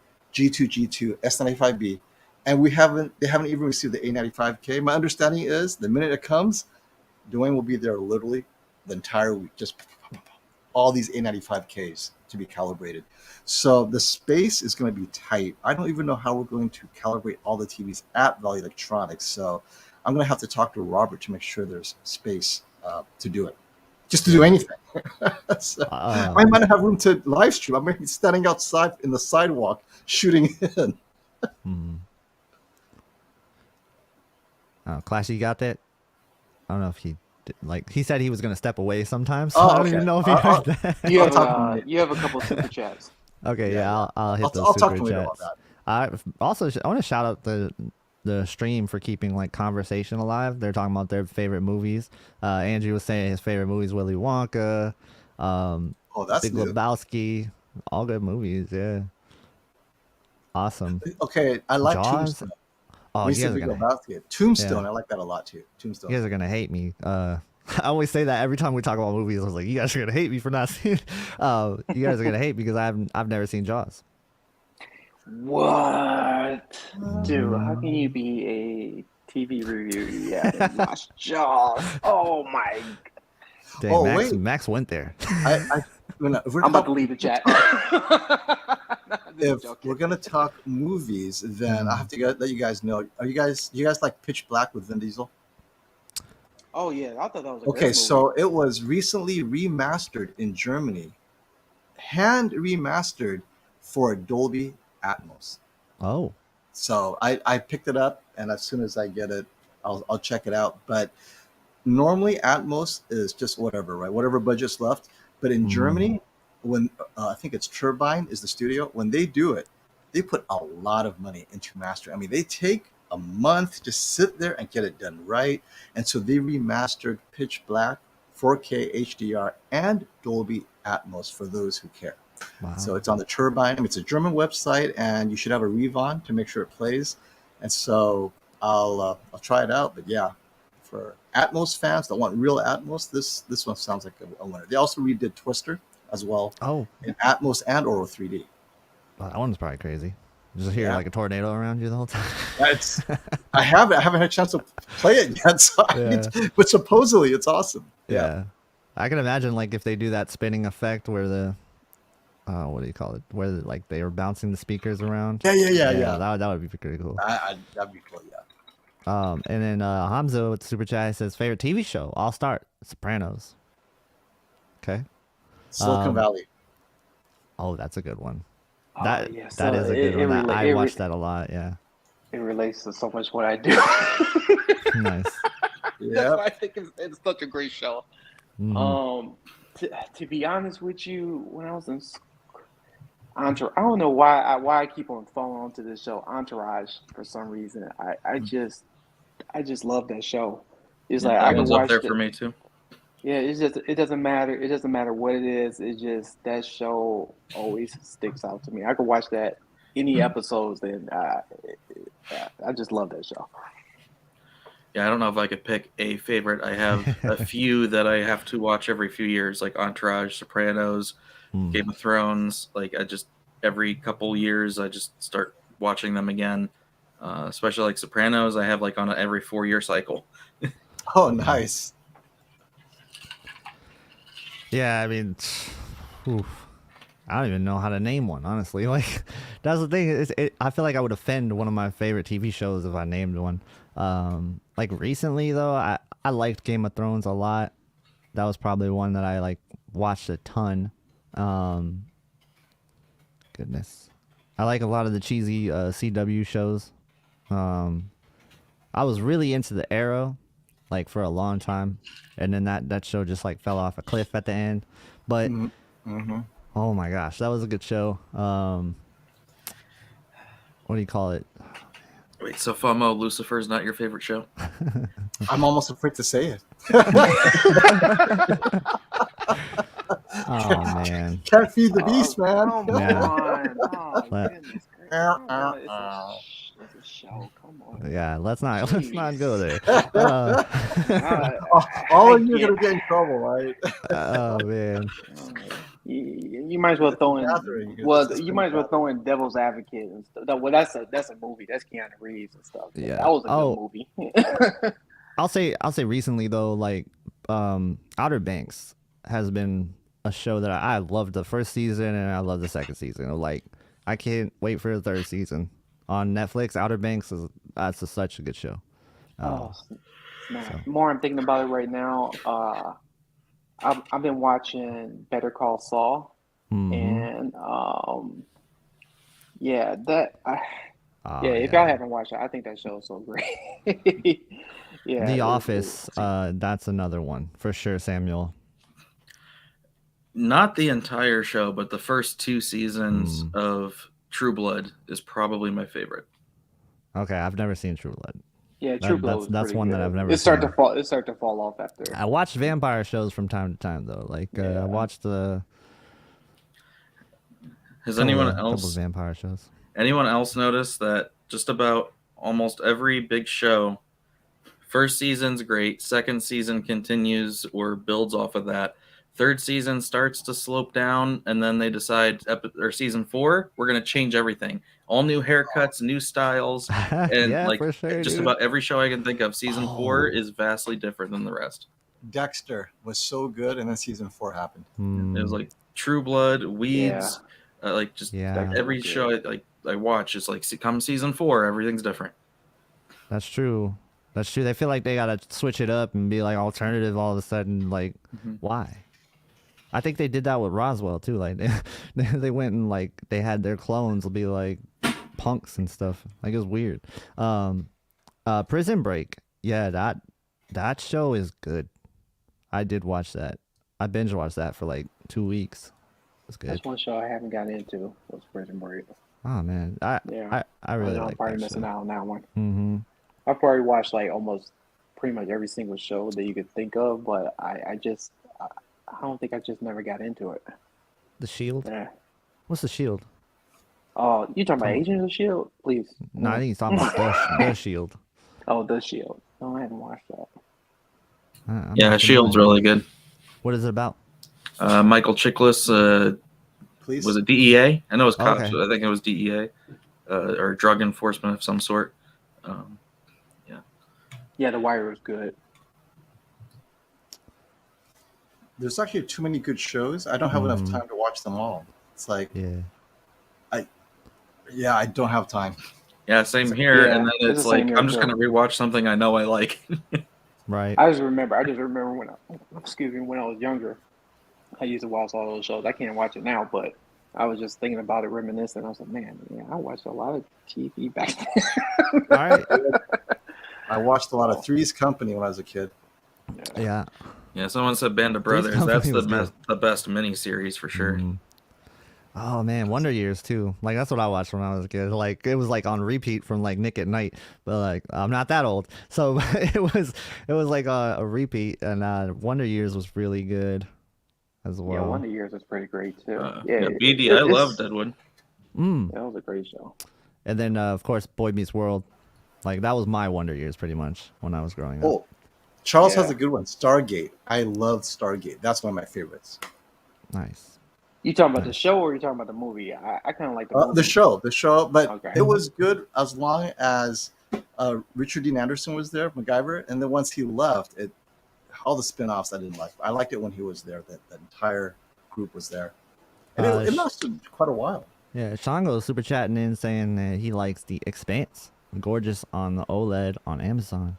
I watched a little bit of this on HDR10 Plus. I think it's HDR10 Plus. On the Q90T. I like that show a lot. I admittedly only watched like 3 episodes, but it's one of those shows I will go back and watch from time to time. So it's one of those ones on my list. I gotta restart that. And then the leagues saying, what's your favorite YouTube channel? For me, I think it's Digital Foundry. I love that channel. That's one that I always go to. I like the debates that they have. And then they just kind of show you all about like pretty much the frame rate of video games and stuff. I'm really into that stuff. Hey, I gotta run. I gotta Okay. head home. I just realized I have to go wake up early tomorrow to finish editing my video. Mhm. Thank you for having me Yeah. on, and thank you again for coming by yesterday, guys. It helps my run a pleasure. 7-hour show. All right, I'll see you guys later. Later, Yeah, see ya. All FOMO. right, have a good one. Thanks for Bye, stopping guys. by. Bye, everyone. I was Yeah. just about to ask FOMO about the X95K because he said he has it. And I was He like, didn't want to. He didn't want to let you guys know that my channel was his favorite YouTube channel. So he's just like, I gotta get out of here. Can't admit that. That's a good What one. about you, Max? What's your favorite YouTube channel? Dude, I say everyone who's on the stream right now. Your Oh, channel, Classy, FOMO, Whisper Status, Beat Mhm. Installer, Techno Dad, Digital Foundry. I used to CNET used Oh, to dude, do yeah. videos all the time, but Mm-hmm. I don't know. I think I don't know. It's just been changing with that. But pretty much it's just I just like to get different perspective from each people. from each channel, and that's yeah, it just that's what give me that better full understanding of if I want to get that product or not. So that's why I say y'all channels. So I'm not just saying it just to say it, but That's cool. seriously. I appreciate that. What about you, Classy? What are you doing? What's your favorite YouTube channel? I don't know if I have a favorite channel because I have like a subset of channels that I watch for different topics. Right. But like I watch All of Us and stuff for TV stuff. Mm-hmm. The one that's just like an odd comedy listen to. I don't even really care anymore about looking at cameras right now because I'm done shopping for cameras. But Camera Conspiracy is just fun to watch. He's funny, but and I, geez, a lot of Destiny channels. Geekdom 101 because I'm really into Dragon Ball. Yep. I figured that it's the would same be thing one for of me them. too. But all my recommendations is all messed up now. All kids channels, from Baby Shark to Bro, I was watching a lot of the trials, and now I get nothing but the stupid Johnny Depp clickbait channels. Same thing. Yeah. I had that and Coco Melon and all those other kids shows. I was like looking at my recommendation. I was like, what the heck have my kids been watching? Yeah, that's a mix right there. Yeah, I gotta remember to watch it. Like when I watch those trial videos, I gotta remember to like open a new tab privately and watch it or something, because it'll just mess up my whole entire algorithm. Yeah, I had to sign out of mine and just have them just find their own, because I was just like, man, it's all kid stuff. I bet. CJ, I get you. One sec. Let me scroll up. CJ, thank you for the super chat. He says, thoughts on going 77 to 83 for 3,000 more. Is it worth it? Or A80J to A90J C2. How low do you think we will see the 83 versions of the A90J or C2 at Black Friday? Oh, that's tough. Having never seen an 83, I wouldn't know what I would be missing to go to one, or gaining to go to one, so to speak. $3,000 more. Is that how much more it is than the A80J? 77? It's like $5,500 for a C2 A90J versus 27, 26, whatever for an A80J. Yeah. So it's close to that, yeah. Ooh, I don't know if I would do it. But you can get an 83 C1 for about $4,000. Yeah, that's a good point. That would be the move there for me, I think, is if I was going 83, I would go for a C1. Unless I was super convinced to just get the A90J, but I'd probably save money and go with the C1, because it's the price difference is more justifiable there. But like, you're only getting a couple more inches. I don't know. This one's always been tough for me. Like I've never 83's never really appealed to me as much because that price gap was so huge. Go watch my video on TV size. I know that. I've watched that. I'm on the same boat as Classy. That's why I need to get a bigger screen TV. Yep. Because once you upgrade, you can't go back. I get that. That's why I'm glad I've never been to that size before. Well, you're at 77 now, so you only can go that size next time. I know that. Yeah. Or I could just stay at 77. We'll see. Then it's harder to upgrade. It is harder to upgrade. But if I went from like this to a 77 S95B, I'd be like, that feels like an upgrade. So if that existed, obviously it doesn't. But thank you for the super chat, CJ. These guys think it's worth it. I'm not sure. Well, someone said in the chat the A90J is 4,500. 4,500 for the A. Yeah, that's actually pretty good. That's really good for it. That's a toughie. I'll probably still say the C1. Yeah. That's I don't challenging. know. What is that? Like that's a $500 difference at that point, right? I would probably go A90J. Yeah, it's just that processor on that Sony is just the XR processor is really, really good. Yeah. And stuff. So if it's a $500 difference, I'll probably say the A90J. As Dee said, Go 83 and don't look back. That's what you guys say too. I've never been to 83, so I can't really say. Yeah. Well, we'll see. I want to try out that X95 K. I want to try the 75-inch first and see if I like the TV and stuff. So we'll see. But And then Luke Metch, or Luke Imtech. I don't know how to say your name, so sorry if I butchered that. He said The Wire is my favorite show. Nice. The Wire is pretty good. Yeah, I just realized using the C1 as my monitor has caused reflections shooting the S95B in the background, so I had to start over, and I have like no time to shoot what I need to shoot on it before I box it up. Man, that's the worst. Yeah, that's the worst feeling. I've been there. oh yeah, And that's awful. Yeah, then as far as like size and talking about my monitor, I said I'm going to be getting the 55 A95K and using that as a monitor for a bit. So now I'm going up when I wanted to go down to the 42. See, that's something that I put a hard stop to. I think my monitor size is 27-inch, and I think that thing is huge. So I could just imagine like a 55. I can't do that. I can't do a 55.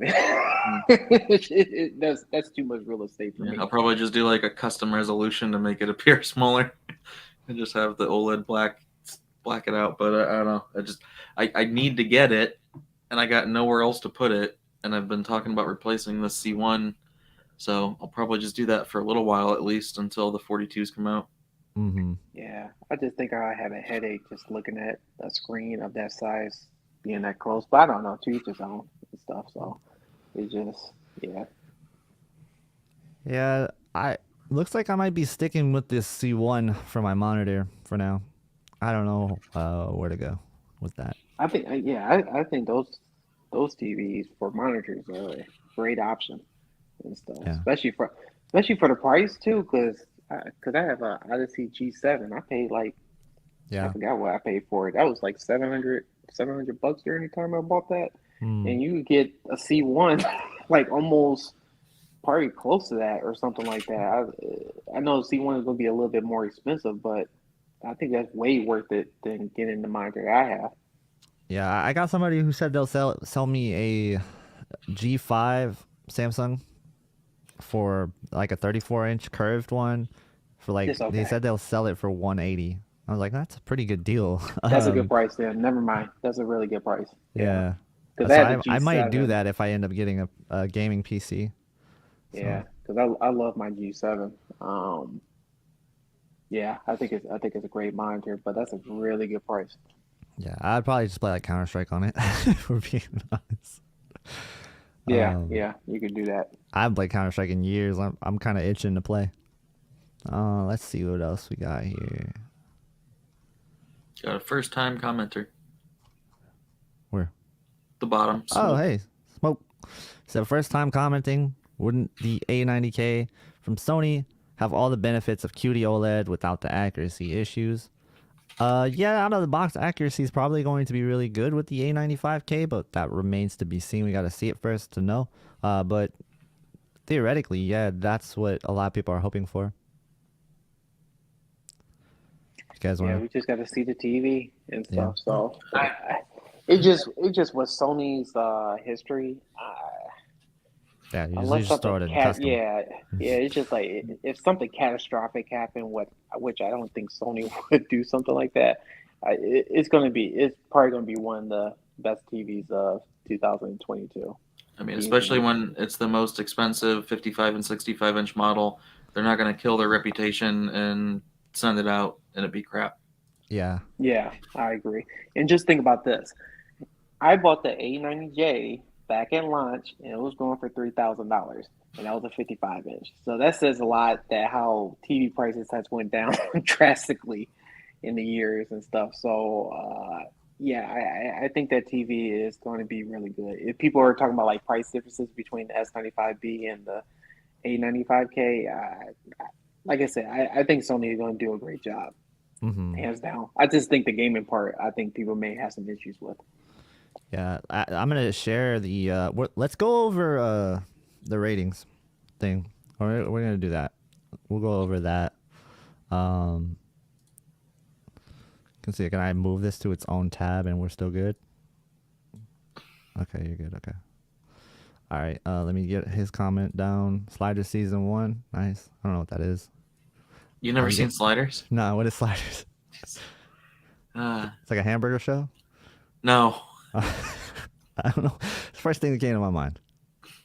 It's called Sliders because they go through wormholes and Oh, travel okay. through space and stuff. I think I've heard of it now that you say that. Is it an old show? I mean, do you consider late 90s, early 2000s old? Yeah, kind of. All right, then I guess so. No, that's a, well. I don't Well, do know. you not consider it like old? I said, my I don't Not know. me, but I me, grew up watching it, so. Right. Well, Yeah, I think we're all similar in age and stuff like that. So I don't think that's old. well, like I call the shows that I watched when I was a kid old, so I don't know. Yeah, probably. I think probably anything people before I that- was born is old. Okay, that's fair. I call that really old. Yeah.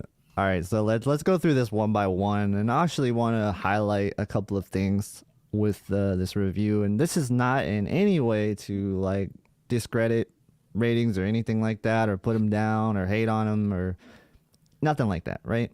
This is just criticism, like constructive criticism. So we're not gonna bash ratings, nothing like that. I think it's fair to criticize other outlets, especially when they're public rating systems that everybody goes by and has their opinions kind of formed around. And what's the way to put this? Like, a lot of people kind of bench their whole thing on what rating says, which I disagree with wholeheartedly. It should that's never not a be good like idea. that.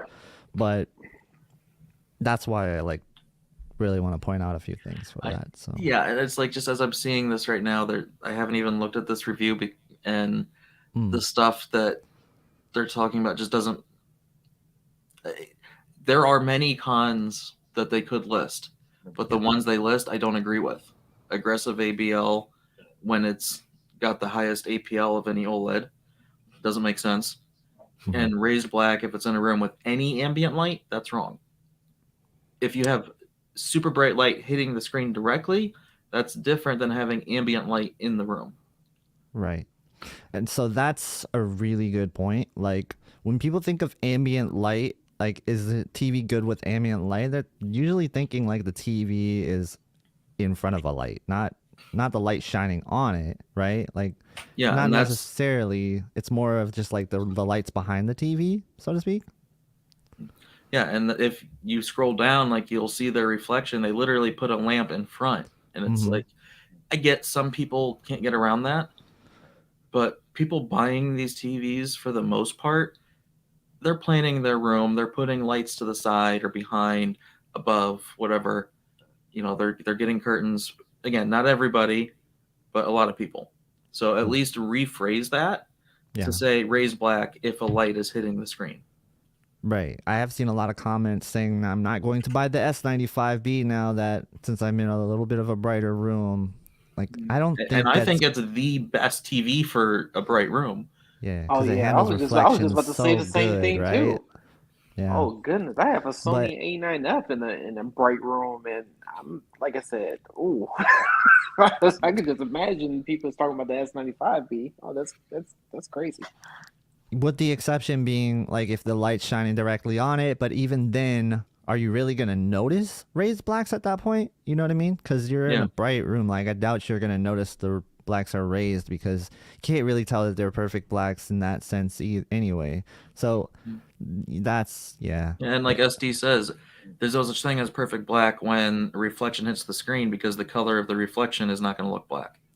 Like, that's a good point. Yeah. You know, the LG TVs or OLEDs, light hits them and it does disperse the light, but it causes like rainbow effects or different colors going in different directions. Whereas the S95B, it just like absorbs the light, like you see the reflection, but it doesn't do anything to it. It doesn't cause rainbows across the screen. Yeah. Yep. And then the other thing, he mentioned with the aggressive ABL, I thought the ABL was really relaxed, honestly. I didn't notice anything where I was like, oh yeah, the ABL is definitely kicking in right there. Like, it seemed like it did a really good job where other OLEDs wouldn't be as bright. Yes, it has ABL still. There's no doubt about it. It's still OLED at the end of the day, and all TVs have ABL, even LCDs. But like, I think this is like one of those things that they always put this on every OLED, and they just threw it on there as a con. I got the one demo with the food and the bread going right now, and it's like that entire high APL scene is definitely brighter than another OLED would display it. Maybe the G2 is similar, but other than that, Is that the LG one you're talking about? Yeah, the LG demo with the bread. Mm-hmm. Yeah, that's a really good example. Let's keep going down here. Curved, no, kind of. Sometimes. This is a joke, but back, like, all this is okay. I don't have a problem with this. Build quality, do you have a problem with that? There's a lot of going on. The only problem with the build quality is how flimsy, thin, bendable it is. Right. But and as far as like once it's on the stand, it looks premium to me. But to me, I don't really care about what it looks like. I mean, yeah, the G2 looks more premium because it's, thick and metallic and things like that. But that score better not have any effect on the overall score at the end, in my opinion. Yeah, right. That the weighting should be basically nothing. Yeah. So. Yeah, I 100% agree because I don't know how much it weights it. So. Yeah, it's like, to me, I don't care what it looks like on the back. I don't care. Give me like a 14-inch thick, whatever it takes. Give me better image quality. I'll make it work. Yeah. Exactly. That's how I feel about it. I mean, I do like that. I wish the TV was just light. That's like my only preference, just because if I want to hang it up on the wall. But other than that, I really do not care what the TV looks like on the back end side. And the S95B is one of the lightest TVs, especially the 65-inch that I picked up and stuff. So yeah, I don't think this is going towards the final rating, but I don't know. I'll have to ask them that. So SDR brightness. I would just say keep scrolling. I just keep scrolling because their brightness measurements are not worth looking at. Okay. What are we looking at next? I mean, you can go up to the EOTF chart, but or down, or I can't tell. It's bouncing over. HDR brightness. Okay, yeah. Like I would just personally ignore most of their brightness measurements because of the way they test brightness. That said, like, you can see. The problem with what you're seeing there in those EOTF charts is you change the APL of the scene, and those are going to be vastly different. So that's the thing with this TV that, like Sammy was saying, you can set the size of the window on the screen. You can also set the APL of the background. And that's what it is. When you change the APL of the background, that line that you see on that graph moves a lot. So there's no real way to quantify that chart to what you see in an image. Right. Because that is like one small snippet at one specific brightness and APL that you're not going to, it means basically nothing in real content other than, yes, it's lifting the midtones for most of the time. Mm-hmm. You gotta, you know what? Before you take the super chat, I think this is one of the best comments. Rob R said they claim that Tyson is fast and easy, so that should tell y'all a lot. Yeah, we'll get to that. We'll get to that. Yeah, we'll get to that. I think that was great. You have a super chat. All right, SD, thank you for the super chat. He says OtterBox needs to make an S95B case. That'd be interesting. A TV case. Maybe we'll get there one day. Like, TVs become so thin, you just need a case to protect them. That'd be wild. Thanks, SD, for the super chat. Did I miss anything else? It's kind of hard to see the chat when I'm going through the ratings. Yeah, Robert Lascelles And, says, sounds like Classy is suggesting that ratings consider going straight to hell. Jeez. No, no, this is again, not like that well, at all, guys. That has nothing to do. Nope. yeah, no, or This it's is or not a excuse me, or is it bashing RTINGs? session. Yeah, Excuse me, they this is keep not a switching the name bashing up. session. I promise you Yeah. that. We're gonna talk to them directly. Well, yeah, hopefully, because and I just so many things don't make sense to me. Like they have peak numbers, but then they say they're not going to count 1500s as peak because it was a short time. Well, that's the whole point of the peak is what's the highest. If you're going to do it that way, then you should do it that way. Like don't pick and choose. It doesn't make sense to me. mhm.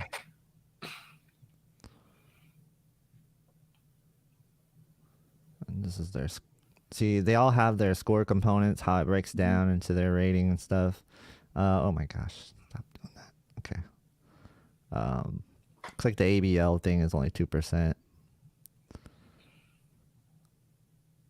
towards the score. Robert Lascelles said, tell them they need to let you help them help you help us. Well, we're gonna have a meeting. We're supposed to. I don't know if we'll see. They want feedback. They do. This is why we're doing this, because I know they'll listen and they'll take notes on that. You know, will they change it? I think that's not really up to some of the individuals. It's gonna have to be a group decision since it is a site at the end of the day. It's a business at the end of the day. Yeah, that's So gonna be really so we're just challenging. giving our suggestions and our criticisms on it so that they can change for the better. What's And gonna be this isn't just them. This is just the way a lot of reviews in general are done. Mm-hmm. I am personally like, there is value to be had in consistency and having those cookie cutter reviews that do the same thing every time. My problem is, think of any premium or flagship TV in the last couple years. Have any of them failed to do SDR or low grade HDR content well? No. Mm-hmm. So then if you want to show the difference, if you want to show what's changing, then you have to change with it. Yeah. And that's why I'm investigating and working with other people now on how can we test these high grades of HDR going forward to bring these panels to the point that they fail so that we can see their actual differences. Yeah, and the real scene highlight thing is, I can't really I don't get why they got this, because you can see. Okay, you can't see because it just opened a new window. That's awesome. But if you click on that, you can see it's just like, I don't know, man. It's not the greatest example. I'm sure you guys have seen it before, but if you haven't, all you have to do is go there and then click on what their real scene brightness thing is, so you can see it there. We'll probably share it in a second, but let's keep going. I just want to point out, Classy did this already, because everybody was losing their mind. They're like, about this, and I was like, hey, Classy did something just like this, for the brightness colors. Yeah, and wait, scroll up just a little bit. I just want to see how they did it. Does it say like these measurements were in movie? All right, so right there, I wouldn't use movie. Right. Brightness contrast at max. Okay, color tone warm 2. So they set contrast enhancer to high and increase. All right, see, what does that mean then? Why would you put contrast enhancer to high, ST2084 to max? I don't understand. Yeah, by setting contrast to high, increasing ST20. I think they're just pointing out that it is significantly. I don't think they measured it like that. These measurements are in, and then it lists what they did. Is that for the numbers below or the what's above? We scroll up a little more. Yeah. Unfortunately, most scenes are displayed at the correct brightness level. This appears to vary. I mean, at no point, though, should contrast enhancer be on high, ST2084 on max, because that's going to, if nothing else, lower like actual peak highlights. Yeah. So they got the EOTF when they do that. Let's look at that. Significantly brighter. Yeah, okay, so that's Yeah, so that's like lowering your highs to bring up your mids and lows.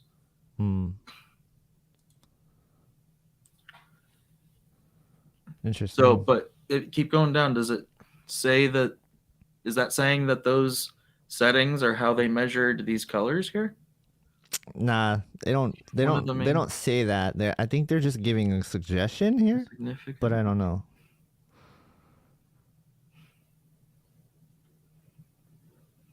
All right. Yeah, I'm not. These are like questions and stuff. I like that they're doing something new and they're adding something here, but I don't understand. They didn't give enough information here, and maybe they didn't measure with those settings. But Yeah, it reads like they did. This part is confusing, right? Like, why throw this in there? Yeah. Yeah. And then they said they did it in Rec 2020, which is fine, but if you're going to see the full panel capability, it should be native. And then if you're going to see what it is with real content, it should have been in P3. Right. Yeah, we'll get to that native suggestion too in a little bit. Yeah, so viewing angle is not surprising. We figured that was gonna like this is the best viewing angle I've seen on a TV. 9.5 reflections. Again, we were talking about how good, like in a bright room, this kind of shows, you know, like it's pretty decent. And then they said they had a pink tint when the ambient light was on.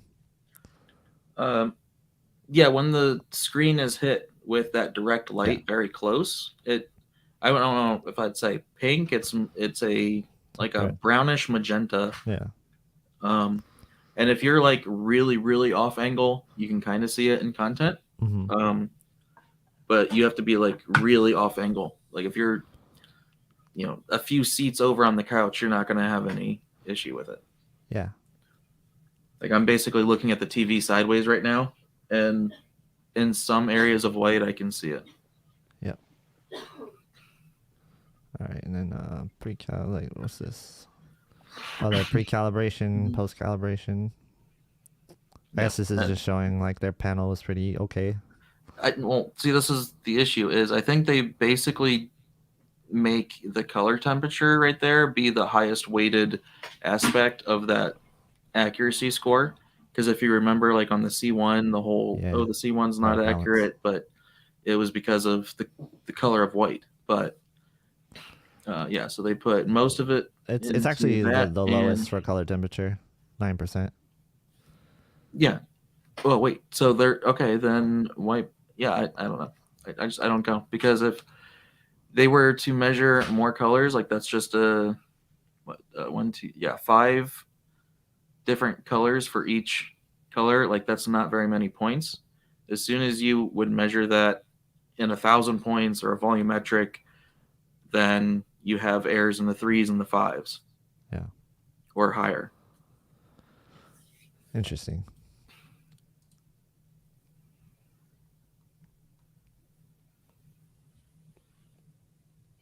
So they this is for SDR, by the way.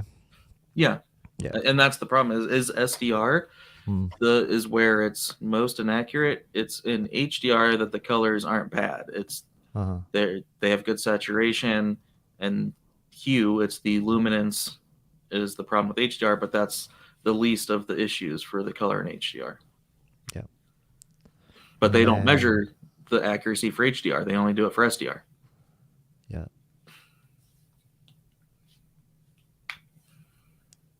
This upscaling's pretty good. They're talking about the text is not clear for Windows. ClearType doesn't fix that because of the subpixel structure. So that's something to note. Like I didn't get to test it as a monitor, but yeah, I mean, not only that, this is going to be very individual based. Some people will, some people won't. And certain scenes you'll see it, certain scenes you won't. But the color fringing, chromatic aberration of a bright object next to a dark object can be seen from normal viewing distance, depending on the person, depending on the content. I've seen it. Sammy's seen it. Matt's seen it. FOMO kind of sees it if he gets close. I know you really haven't been affected by it. It just depends. Like if you're really like looking at things a lot, if you're Yeah. one of those people, then you're gonna see it a lot more. Yeah. It is something to point out. Like you can actually see it on camera sometimes, but in person I don't notice it that much. I see it sometimes on camera, but yeah. The color gamut. Yep. They did listen and they changed this from their original thing. So yeah, they here, changed it this to is- native. So yeah, originally they had used auto in the preview, and then they redid it in native, which is good. Yeah. So that's right. And then if you look at the color, like go back up a little bit. Oh, okay.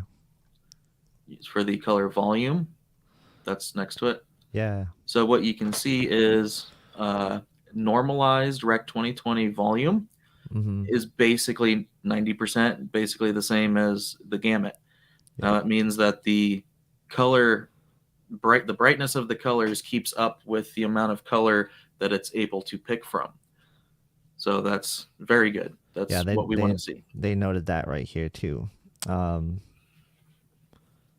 Close to the same brightness as pure white for the G2. Yeah. Yeah. That's impressive. And that's I think the thing that sticks out to a lot of us when we first see it. So now, however, this is in that native gamut. Yeah. Now, if you measure it in the P3 setting to have the more accurate colors in HDR, right, obviously the gamut coverage comes down, the volume coverage is equal basically to the gamut coverage, and it's much closer to WRGB OLED like the G2. So now people say that doesn't make sense, but the point is right now the content, 99.9% of HDR content is still in P3. Mm-hmm. So for everything like that, basically, that's how you have to compare it for real world content. Yeah. Going forward, I don't know when, maybe next year, maybe 5 years, 10 years, when we start getting HDR content upgrades, then you'll see that difference in BT 2020 more.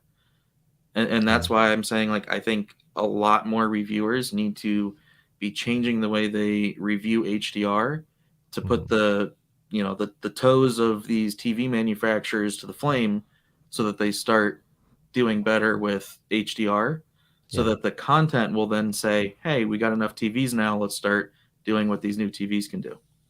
Yeah. So yeah, ratings is doing some good stuff as well, so it's good to point out that.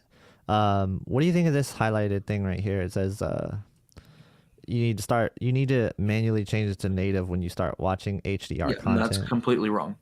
Yeah, that doesn't make sense. Yeah, at most you would change it to the BT 2020 setting, Right. but even then, so you see the triangle, how like it's a big triangle there. That's Rec 2020, and then the P3 triangle. Scroll up a little bit more. That's right. Yep, That's scroll, right. scroll. All right, so then your P3 triangle is much smaller, but it fits inside of Rec 2020. So what happens is all content in HDR comes through as Rec 2020, but they only use the triangle of P3. Okay. And with the Samsung, you see how all those dots get spread out in the Rec 2020? Yeah. Now that's native, but even if you put it in Rec 2020, it does something similar. Mm-hmm. Whereas in the P3 setting, it's going to be more close to what's going on in the upper triangle.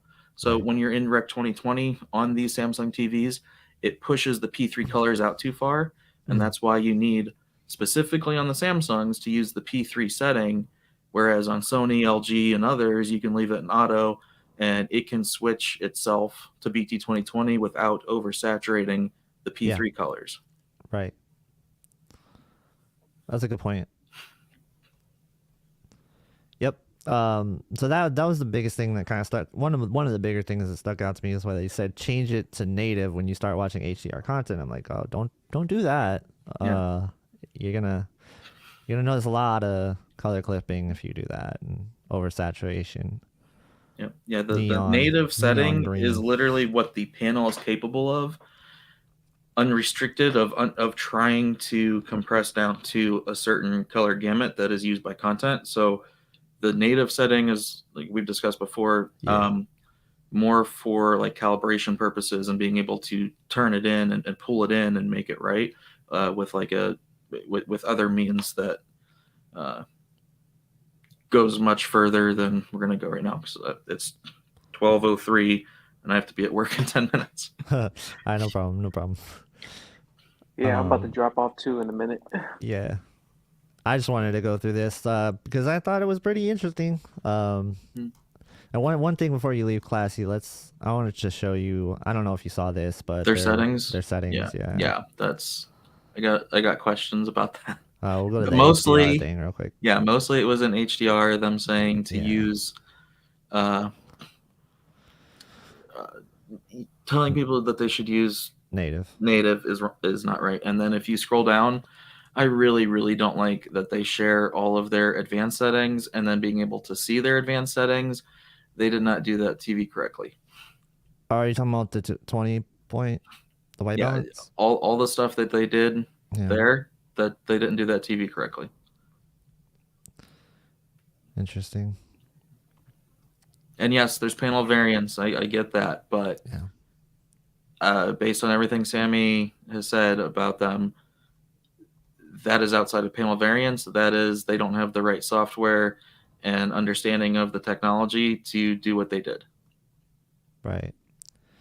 Someone's going to use that settings and email. It's like, you messed my TV up. Yeah. All right. Well, that's the ratings review. So cool. Let me make sure we're caught up in chat and stuff.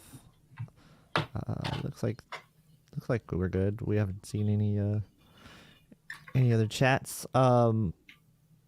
Yeah, I could wrap this up right now if you guys want. If you want to take like, I don't know, 5 more minutes of questions and then I'll just stop. Is that cool? Yeah, sounds good to me. Yeah, pretty much once this last demo is done, I gotta get going. All right, cool. Yeah. So when are we talking to ratings? Bat Tech wants to know. That's a good question. I'm not sure. Brandon's the one talking with them about arranging it. Mm-hmm. Yep. Smoke has a question. So you yeah, go for it. I don't know. Again, this is where I don't like putting a number to it. Yeah. And that's why like we're even talking with Robert about changing the scoring system for the TV shootout, because we don't like putting a scale of 1 to 10. And again, like we can say for sure up to this point before the A95K is out that it's more or less the best HDR capable TV. Yeah. I think most people are in agreement of that, at least this side of the pond. And as it goes towards other things, the issue is like from them, they didn't measure enough to see where the cracks are with SDR or other things. So the TV is still deserving of a great score, absolutely. Right. It's how they got to that score that we got questions and concerns. Yeah, I mean, I'm glad they did get, the highest score. I think it's the highest score that they've ever given a TV. Because that, is going to appease a lot of the people who really rely on that. And I wish people didn't, but they did some good things in their reviews. We're just pointing out some of the things that to us doesn't really make sense. Like, for example, when they're reviewing LCD TVs, one of their big weighted scores is local dimming, but they measure the native contrast when local dimming is off. I don't know why they're doing that. At this point in time, measuring contrast at all with local dimming TVs is mostly pointless, because 30,000 versus 80,000 to 1 contrast ratios, like it varies too much in the actual content to mean anything. That's why I was doing contrast ratios for a bit, and I was like, this is pointless. Yeah, especially when you measure the native contrast with the local dimming off. Like, I don't get that, but